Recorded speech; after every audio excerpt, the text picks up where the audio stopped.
안녕하십니까. 여기는 라구나 골프장입니다. 요즘에 좀 바쁩니다. 아니, 요즘은 아니고 어제부터 좀 바빴어요. 그래서 라이브에서도 할 수 있는 이야기를 라이브를 못하니까 시간을 좀 나서 또 할 말을 좀 적었습니다. 이 골프장에 오면은 골프를 쳐야 되는데 이제 손님 모시고 오면은 할 게 별로 없어요.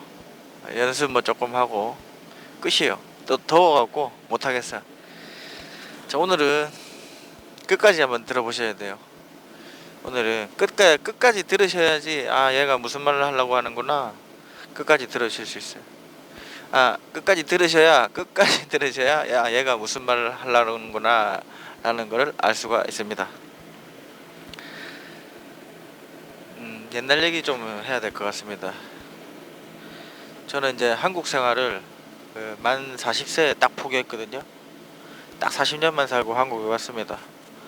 한국 생활을 포기한 이유는, 일단 제가 직업 군인이었는데 대한민국 공군에서 23년을 근무했는데 그 조직 생활이 좀 마음에 안 들었어요. 좀 불합리적이고, 그다음에 군대 안에서도 정치가 있거든요. 그 점수, 돈, 뭐 그런 정치적인 것도 또 마음에 안 들고. 근데 그 전까지는 왜 그렇게 오래 다녔냐? 그 전까지는 가정이 있어서, 가정을 지키기 위해서, 제가 돈을 벌어야 가정이 지켜지기 때문에 열심히 군대 생활을 했는데, 뭐 어떻게 하다 보니까 가정이 깨지고, 뭐 그렇게 가정이 깨진 상태에서 군대를 계속 다니니까 현타가 계속 오더라고요. 현타가 계속 와서 좀 인생의 돌파구를 좀 찾아보려고 그랬어요. 가정이 깨진 후에 조금 힘들었었거든요. 그래서 좀 1년이나 1년 반 뒤에 회복을 하고 좀 재밌게 살아보려고 했는데, 한국에서 재밌게 살아보려고 노력을 해봤습니다. 뭐 해외여행, 뭐 밴드 공동 리더도 해보고 열심히 뭐 대외 활동도 열심히 해봤는데 그게 잘 안 되더라고. 아니, 열심히는 했지만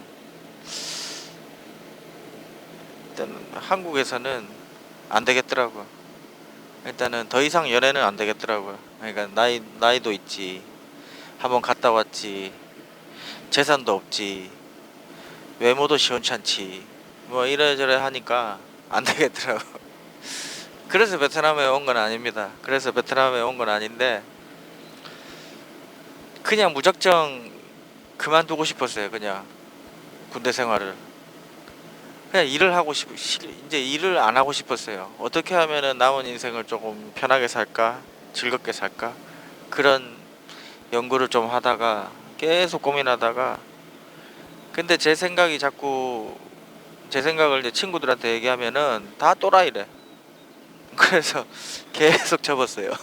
계속 실천을 못하고 있다가 결국에는 남들이 저를 또라이라고 생각하든 말든 가자. 그래, 어디로 갈까 하다가 이제 여러 후보지가 있었는데, 그 중에 이제 동남아에서는 베트남이었고 유럽은 몰타였습니다. 몰타랑 베트남이랑 마지막에 최종까지 고민하다가 결국은 이제 베트남에 왔습니다. 베트남에 베트남을 선택한 이유는, 일단은 제가 이제 연금 수령자가 되거든요. 저 군인은 19년 6개월 이상 근무하면은 연금이 나옵니다. 이제 근무 연수에 따라. 근데 저는 23년을 했기 때문에 그 연금이 얼마인지 대충 알지 않습니까? 그래서 그 연금으로 살 수 있는 곳이 베트남이 맞았고, 그 다음에 한국하고도 가까웠고, 그리고 베트남에서 한국 사람들의 인식이 갈수록 좋아지고 있었어요. 저희 우리 박항서 감독님 덕분인 것도 있고, 그죠? 삼성이 투자하고 LG가 투자하고 한국에서 베트남에 투자를 또 많이 해서 한국에 대한 인식도 좋아지고 있었던 때였고, 그 다음에 포스트 차이나를 좀 희망하고 왔었어요. 저는 중국이 급속도로 발전했지 않습니까? 그 다음 나라는 어디가 될 것인가 생각했을 때 베트남이 되지 않을까? 그럴 때였어요, 제 생각에. 그래서 무작정 여행을 와봤습니다. 그런데 괜찮더라고. 괜찮아서 여기서는 살 수 있겠다. 여기서는 한번 여기서 한번 도전해봐야 되겠다. 그래서 왔습니다. 뭐 얘기가 딴 데로 셀 수도 있을지 모르겠지만은 제가 처음에 다낭으로 왔을 때는 지인 한 명도 없었어요. 아는 사람 한 명도 없었어요. 뭐 어디 물어볼 데도 없고 그냥 왔어요. 그때 돈은 1200만 원 들고 왔습니다. 그때 제가 저 거짓말 아니고 라이브에서 보여드렸어요. 그죠? 며칠 전인가 일주일 전인가 라이브에서 1200만 원 그때 2019년 3월 28일 날 넘어왔을 때 통장 내역을 보여드렸어요. 그때 딱 1200 얼마 있었어요. 1200만 들고 다낭에 왔습니다. 지인 1도 없지요. 그래서 제일 먼저 찾아간 데가 대학교. 대학교는 이미 2월 달쯤에 그 전에 와서 대학교도 보고 등록도 하고 돈도 내고 다 하고 왔어요. 근데 다낭에 온 첫날부터 이제 의사소통이 잘 안 돼갖고 미리 그 계약해 놓은 집이 나가리가 됐어요. 미리 계약해 놓은 집을 살 수가 없는 거예요. 그러니까 저랑 조건이 안 맞더라고. 그래서 어쩔 수 없이 첫날부터 뭐 고생 좀 했습니다. 그리고 어쩔 수 없이 대학교에 찾아갔어요. 제가 잘 데가 없다. 그런 좀 무대뽀 무식한 게 있었어요. 캐리어 들고 학교 찾아갔습니다. 잘 데가 없다고. 가서 사정을 얘기했죠. 사실은 여기서 살라 그랬는데 안 된단다. 그래서 오늘 당장 잘 데가 없다. 학과 사무실 찾아가서 그런 기억이 갑자기 납니다. 그 베트남 생활은 제가 2019년에 왔을 때만 해도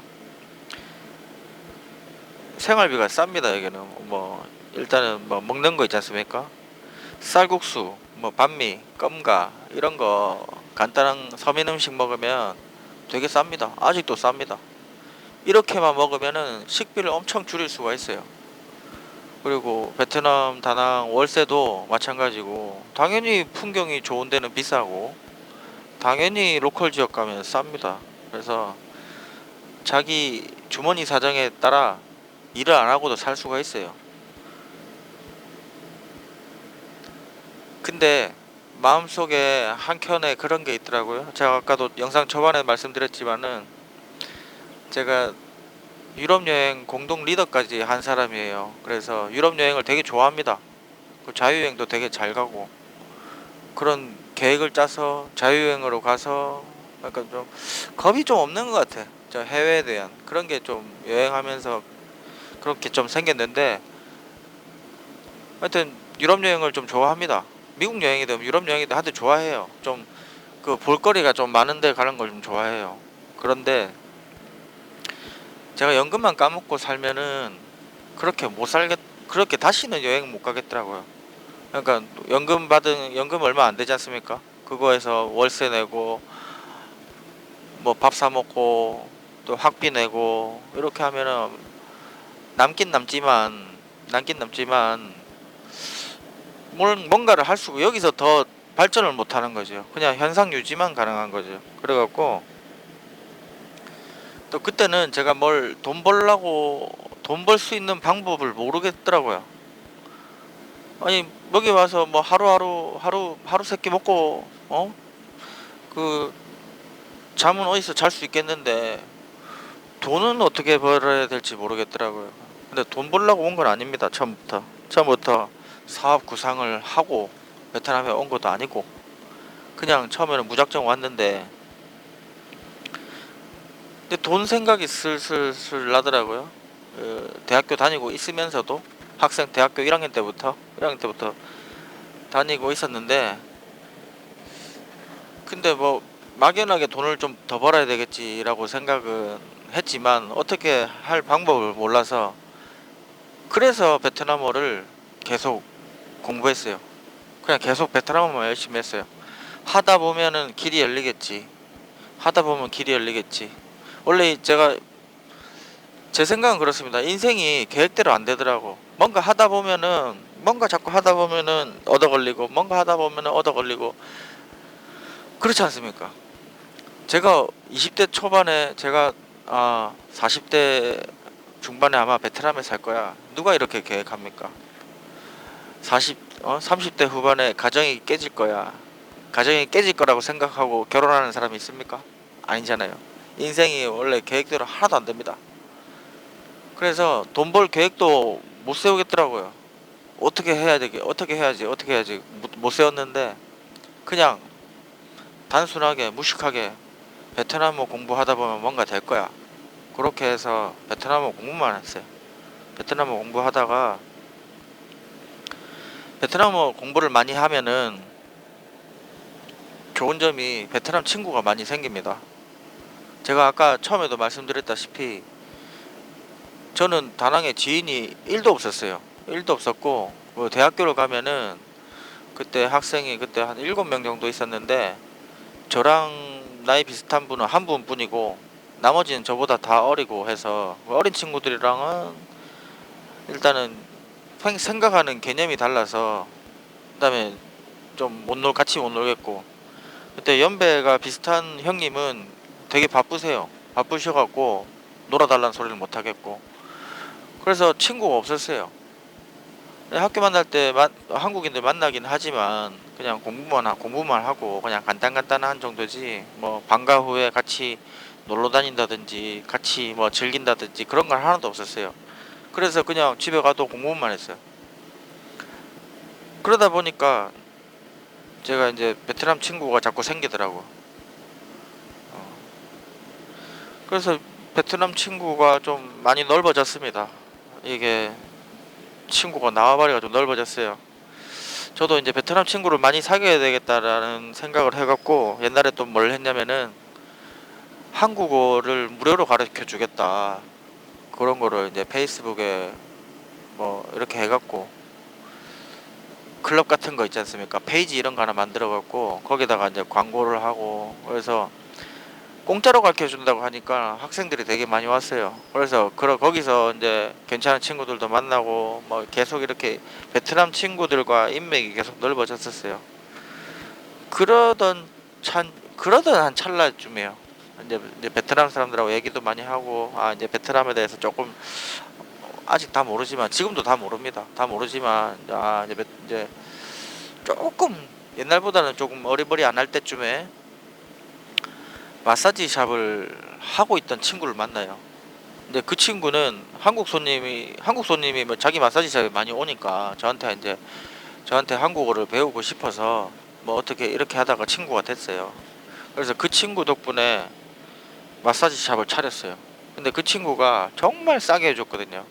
그러니까 그 친구가 처음에 저한테 1,500만 원이면 된다고 하길래 웃긴 소리 하지 말라고 말도 안 되는 소리 하지 말라고 사기치고 있네 이런 생각을 했는데 진짜 1,500에 했습니다. 월세까지 하면은 2,200에서 2,300밖에 안 해요. 근데 제가 이제 인테리어 욕심을 조금 더 부려갖고 추가 요금이 또 조금 더 들어간 것 뿐이지 그때 당시 물가로는 2,300만 원이면은 충분히 했습니다. 네 아까 영상 초반에 네 1,200만 원 들고 갔다면서 무슨 2,300만 원이냐 이렇게 얘기하시면 제가 군인 전직 휴가를 나왔습니다. 휴가를 10개월을 줘요. 그때 월급이 나옵니다. 그때 제가 돈을 진짜 아끼고 살았어요. 진짜 아끼고 살아서 한 달에 한 200 많이 아끼고 살면은 한 달에 한 250만 원까지는 세이브 할 수 있었어요. 작으면 한 200만 원, 많이 세이브하면 250까지는 세이브 할 수 있었어요. 그래서 제가 마사지 샵 공사를 10월인가 11월 달 정도에 했으니까는 3월 달부터 8개월 정도 모았으니까 그죠? 그 돈을 좀 아끼고 살았어요. 짜내고 마사지 샵을 해야지 그래서 짜내고 모은 건 아니지만 그냥 미래가 불안해서 그때는 돈을 안 썼어요. 그래서 이제 마사지 샵을 차렸고 그 친구 덕분에 진짜 싸게 했어요. 그래서 그 친구는 1호점, 저는 2호점. 그래서 1호점에 대한 모든 기술을 전수받고 그래서 마사지 샵을 하나 차렸고 마사지샵 직원 관리도 제가 직접 했습니다. 그때까지 배운 베트남어 실력으로. 그다음 마사지샵 운영을 하다 보면은 뭐 베트남 다른 사장님들이랑도 연계도 뭐 이런저런 이야기도 좀 할 때가 있어요. 그때도 베트남어가 필요하고. 그러다가 이제 네일샵을 하나 더 차립니다. 자신감이 생겨서. 제가 말씀드렸다시피 제가 마사지샵 1,500만원 주고 차렸을 때는 좀 이걸로 대박 나야지 이런 거보다는 저를 검사하고 싶었어요. 이게 제가 사업할 능력이 되는 건가? 그래서 해보니까 되더라고. 그래서 그러면 이왕 하는 거 조금 더 예쁘게 할 걸, 요런 욕심이 또 생기더라고요. 그러니까 처음에는 아예 마사지샵 하기 전에는 불안했는데 못할까봐 불안했는데 하고 나니까 자신감이 생기는 거예요. 그래서 네일샵을 하나 더 합니다. 한시장에 지금 있는 수지 네일샵. 그러면 이 돈으로 있어놨는데, 그때 이제 내 마사지샵의 그때 구독자분들도 많이 오시고, 그때는 다낭에 관광객분들이 더 많았거든요. 그때는 또 판반동에 관광객분들이 많아요. 요즘에는 한시장에 많지만, 그때는 그냥 여행도 트렌드가 있지 않습니까? 저는 그 트렌드를 약간, 제가 생각한 트렌드는 날이 갈수록 자유여행으로 바뀐다라고 저는 생각해서, 한시장이다, 자유여행은 무조건 한시장이다라고 저는 그런 생각을 하고 이제 한시장에 진출해야 되겠다, 그 마음을 가지고 있었는데 돈은 없었어요. 근데 그 마사지 샵에 자주 오시는 분이 이제 지분을 사갔어요. 50% 그분한테 대신에 원가를 다 공개해드리고 팔았습니다. 50% 팔고 제가 대신에 한 푼도 잘 안 받았습니다. 이윤 한 푼도 안 받았는데, 그 이유는, 한 푼도 안 받은 이유는, 대신에 제가 이제 앞으로는 네일샵 공사하고 네일샵 운영하는데 바쁠 테니까 좀 관리 좀 해달라, 가게에 좀 앉아 계셔라. 그래서 콜해서 그래서 지분의 반을 팔고, 저는 그 지분의 반을 또 들고, 또 그때까지도 모아놓은 돈으로 네일샵을 또 차렸어요. 네일샵을 차리자마자 코로나가 터졌어요. 그래서 망했어요. 마사지 샵은 완전 망해서 이제 월세를 못 내고 그냥 이제 완전히 망했어요. 완전히. 마사지 샵은 폭망이고.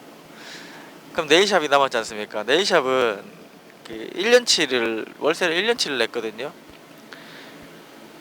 네일샵은 1년 지나고 이제 월세를 내려고 하니까, 그때도 동업자가 한 명 있었습니다. 동업자가 한 명 있었는데 동업자가 돈을 못 내겠다더라고. 그러니까 이제 코로나 때문에, 코로나가 언제 끝날지 예측이 안 되니까 누가 더 연장하겠습니까? 그래서 어쩔 수 없이 제가 인수해요. 그래서 코로나를 버텼습니다. 코로나를 버티고, 코로나 전에 이제 네일샵을 오픈할 때만 해도 제가 이제 직원 관리라든지 제가 다 했어요. 그때까지 배운 베트남어 실력으로 베트남 직원들을 다 관리했었고, 뭐 그러다가 이제 코로나를 맞고, 코로나 기간에 제가 지금 와이프를 만났어요. 옥수를 만났는데, 옥수는 한국말 지금은 잘하지 않습니까? 아니 뭐 저보다 못하지만 남들이 잘한다고 합니다. 옥수한테 잘하는 수준이 얼만큼인지 모르겠지만 옥수 보고 한국어 잘한다고 합니다. 근데 제가 옥수 처음 만날 때, 우리 와이프 처음 만날 때는 한국어 1도 못했어요. 와이프가. 그러면 다 베트남어로 해야 돼요. 근데 또 제가 우리는 영어 잘하는 사람도 있지만, 저는 영어 뭐 갈수록 못해요. 지금 안 쓰니까, 또 여행도 자주 안 가니까 더 못 쓰고. 그래서 베트남어로만 소통을 했습니다. 그러다가 이제 코로나 때 연애하고 동거하고, 코로나 때 결혼하고 그랬지 않습니까? 그래서 이제 코로나 끝나고 이제 네일샵을 다시 재오픈했어요. 재오픈할 때 원래 아까도 말씀드렸다시피 네일샵은 원래 제가 운영하고 있었던 거예요. 제가 베트남 직원 고용하고 베트남 애들 교육시키고, 네일샵도 차리게 된 이유도 말씀드릴게요. 이거를 깜빡했네. 베트남 네일샵도 어떻게 차렸냐면은, 제가 이제 베트남 친구 인맥을 자꾸 넓히다가 네일샵 하는 베트남 친구를 만난 거예요. 그래서 그 친구 프랜차이즈였어요. 처음에는 3호점입니다. 3호점으로 저희가 시작했는데, 이제 그 친구도 코로나 직격탄을 맞고 1호점은 그 친구는 팔았고 2호점은 날라갔고, 이제 3호점은 저였는데, 이제 코로나 때문에 저희가 이제 계약이 연장이 안 되니까, 그래서 이제 상호를 바꾸게 된 거고. 그래서 네일샵 연 것도, 수지 네일샵 연 것도 사실은 베트남어가 없었으면은 그 친구랑 대화가 안 됐었으니까, 그 친구를 그 친구 덕분에 사실은 네일샵도 싸게 차렸습니다. 생각보다 2,500만원 주고 차렸어요. 월세 빼고 2,500만원 주고 차렸었고, 그러다가 이제 코로나를 맞고, 코로나 끝나고 이제 리오프닝 하고, 처음에는 원래대로 네일샵을 제가 관리를 하려고 그랬거든요. 원래 제가 했었으니까. 근데 이제 와이프를 시켜보니까 와이프가 너무 잘해요. 저보다 100배, 1000배, 수억 배 잘해요. 그래서 이제 저는 이제 안 하는 겁니다. 놀고 싶어서 노는 게 아니고, 저보다 잘하니까 제가 빠져주는 게 더 낫다. 제가 괜히 나서면 입대고 그냥 열심히 하려는 사람 기죽이는 거밖에 안 되는 것 같아서, 그냥 마음대로 해라. 그래서 와이프가 모든 걸 하고 있고, 제가 이제 가이드라든지 뭐 골프장 열심히 가는 것도 사실은 할 게 없어서 그래요. 와이프가 더 잘하니까. 제가 맡은 임무가 없어서 그냥 그렇게 살고 있습니다. 자, 마무리를 하자면 그겁니다. 그러니까 저처럼 아무 돈 1200만원 들고 올 사람도 있을 거 아닙니까? 매덕 들고 오실 분도 있지만은, 매덕 들고 오실 분들은 저는 별로 걱정도 안 돼요.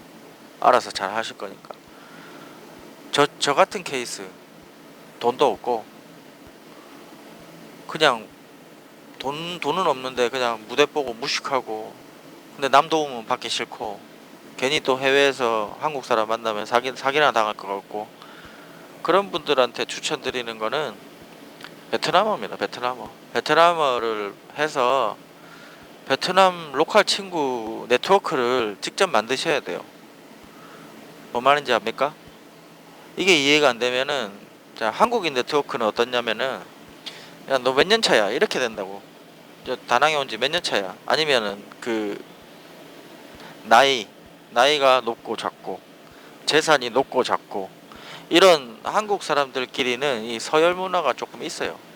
다낭에 몇 년 차냐? 돈 얼마나 있냐? 돈 얼마냐? 뭐 이거 뭐 대놓고 자랑하는 건 아닌데, 그 가게 사이즈라든지 사업 사이즈라든지 그런 거 보면 알지 않습니까? 그리고 나이는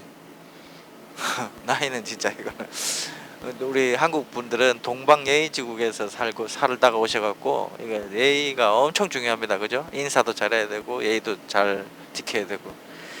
그래서 이런 게 뭐 아무 뭐 별거 그거 뭐 하면 되지 이러면은 한국 분들하고 네트워크 해도 되는데, 아니 싫다. 내 손으로 자수성가하고 싶다. 돈도 없고, 몰라, 될 대로 되라. 그리고 베트남 친구들한테 밥 한 끼 사주는 거 얼마 안 하지 않습니까? 커피 한 잔 사주는 거 얼마 안 하지 않습니까?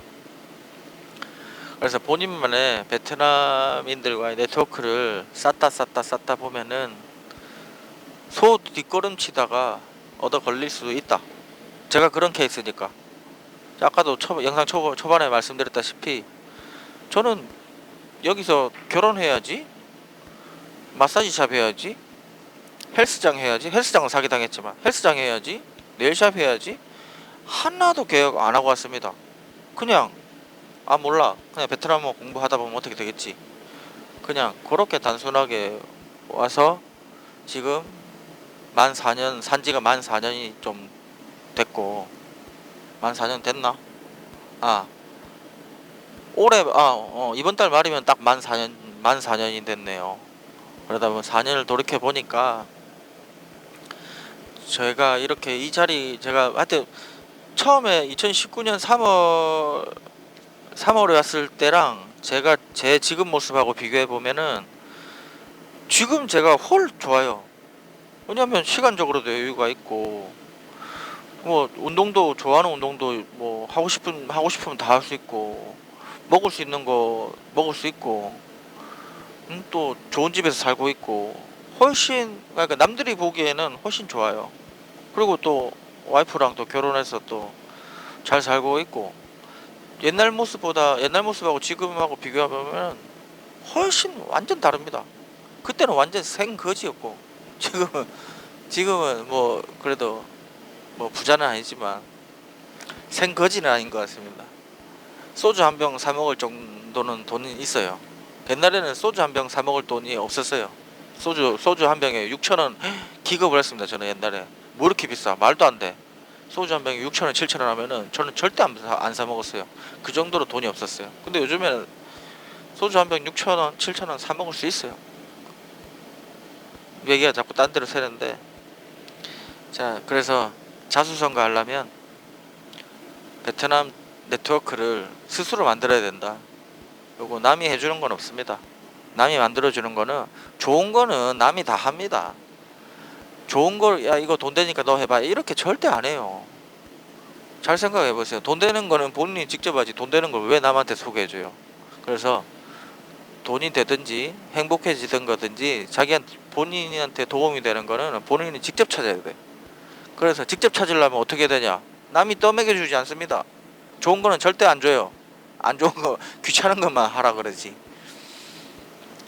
그래서 그러면은 좋은 게 뭘까 찾을 때 베트남어 공부 열심히 하시고 절실하다 보면은 삶이 절실하다 보면은 연구를 많이 하게 되고 생각을 많이 하게 되고 실천을 많이 하게 됩니다. 그리고 생각만으로 끝내면 안 됩니다.